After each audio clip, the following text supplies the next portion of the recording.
চলো আজকে রাতের ডিনারের কি রেসিপি করেছি সেটাই তোমাদের সঙ্গে আজকে শেয়ার করব। তো বাজারে তো এখন প্রচুর কড়াইশুঁটি পাওয়া যায়, আর শীতকাল মানে কড়াইশুঁটির কচুরি খেতে ভীষণ ভালো লাগে। তাই অনেকটা কিন্তু পুর করে রেখে দিয়েছিলাম ফ্রিজে, যখন খুশি খাওয়া যাবে।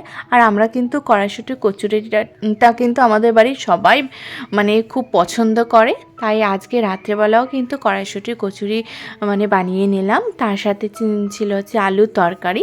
তো দেখো আমি এক এক করে কিন্তু কচুরিগুলো বেলে নিচ্ছি, মানে লুচিগুলো বেলে নিচ্ছি। দেখো একটুকু কিন্তু পুর বেরিয়ে যায়নি। আমি কিন্তু হালকা তেল দিয়ে উপরে রেখে দিয়েছিলাম, তারপর অল্প ময়দা দিয়ে কিন্তু আমি বেলে নিয়েছি। ময়দা দিয়ে হালকা বেলে পুরগুলো এদিক ওদিক বেরিয়ে যায় না। তো দেখো কত সুন্দর ফুলকো ফুলকো লুচি হয়েছে। এখন বাজে রাত 9:30। তো এখন আমি কিন্তু গরম গরমই সবাইকে কিন্তু লুচিগুলো করে দিই।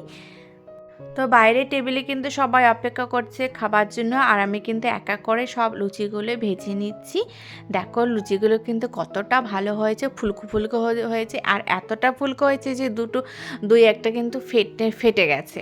তো দেখো আমার সমস্ত লুচিগুলো ভাজা হয়ে গেছে।